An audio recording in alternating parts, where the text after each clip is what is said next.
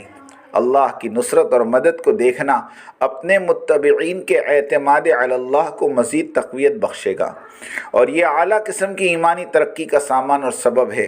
اور اس موڑ پر امیر کا باغیوں کے سامنے سرنگو ہو جانا مامورین کو تذبذب اور وسوسوں میں جھونکنے کے مترادف ہوگا، اس لیے کہ مذکورہ بالا آیات میں صراحت کے ساتھ حکم دیا جا رہا ہے فَأَعْرِضْ عَنْهُمْ وَتَوَكَّلْ عَلَى اللَّهِ وَكَفَى بِاللَّهِ وَكِيلًا، منہ موڑ لے ان سے اور بھروسہ کر اللہ پر، اور اللہ تعالیٰ کافی اور وافی ہے، یعنی اللہ ان مخالفین کو خود نمٹ لے گا۔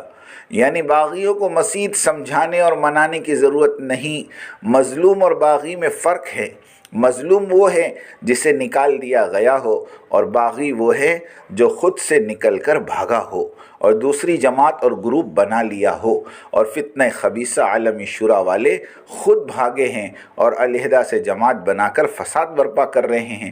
کسی نے ہمارے ایک مدراس کے ساتھی سے کہا کہ جو گئے ہیں انہوں نے زندگی لگا دی تھی، تو ساتھی نے جواب دیا انہوں نے تو صرف زندگی لگائی، لیکن الیاسی گھرانے نے تو 4 نسلیں لگا دی۔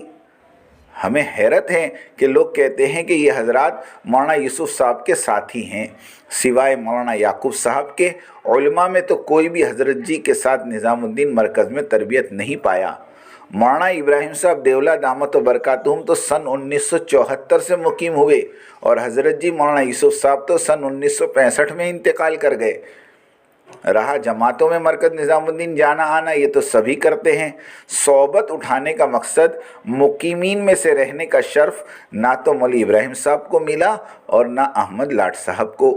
حضرت کی صحبت ملے اور پھر اس طرح کی بغاوت کر کے نئی جماعت تیار کر لیں، یہ ناممکن ہے۔ ساری ترقی پائی مرکز نظام الدین میں رہ کر اور اسی کو اجاڑنے چلے، یہ بھی کوئی شرافت ہے کہ جس تھالی میں کھاؤ اسی میں چھید لگاؤ؟ یہ کون سے اخلاق ہے؟ پشتوں میں غیرت کو ابھارنے کے لیے ایک شعر کہتے ہیں، واقعی یہ شعر انسانیت کی اصل کا پتہ دیتا ہے۔ اصل خطا نہ لغری کم اصل وفا نہ لری، یعنی اصل سے بے وفائی ہو ہی نہیں سکتی اور کم اصل سے کبھی وفا ہو ہی نہیں سکتی۔ جمنے والے ہر حال میں جمے رہتے ہیں۔ یعبد اللہ علی حرف کے مانند نہیں ہوتے، میٹھا میٹھا ہپ ہپ اور کڑوا کڑوا تھو تھو۔ طلب اور عجب، جس کے اندر اپنی تربیت کی طلب ہوگی وہ کبھی نہیں جائے گا، چاہے اسے نکال دے۔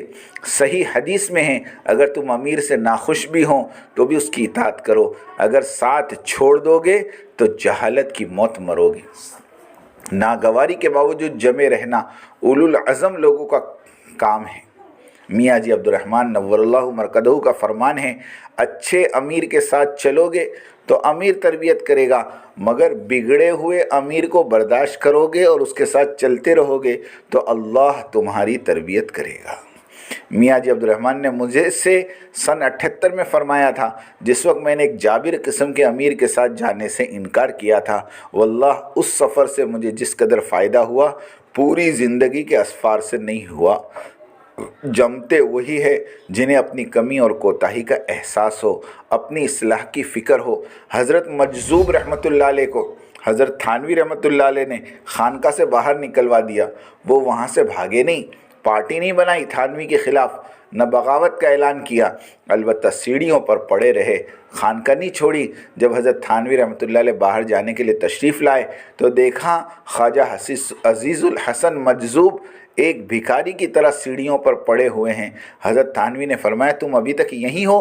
تو مجذوب نے شعر پڑھتے ہوئے جواب دیا، ادھر تو در نہ کھولے گا ادھر میں در نہ چھوڑوں گا، حکومت اپنی اپنی ہے کہیں تیری کہیں میری۔ حضرت تھانوی نے خادم سے کہا اسے اندر لے لو۔ آزمائشیں اور دل خراشی دعوتی کام کی سوغات ہیں۔ آزمائش دعوت کی روح ہے۔ جو دعوت اور جو داعی آزمائشوں سے خالی اور پاک ہو اس کی دعوت میں کھوٹ ہے اور اس کی دعوت ادھوری ہے۔ دعوتی بریانی آزمائشی یخنی کے بغیر بن ہی نہیں سکتی۔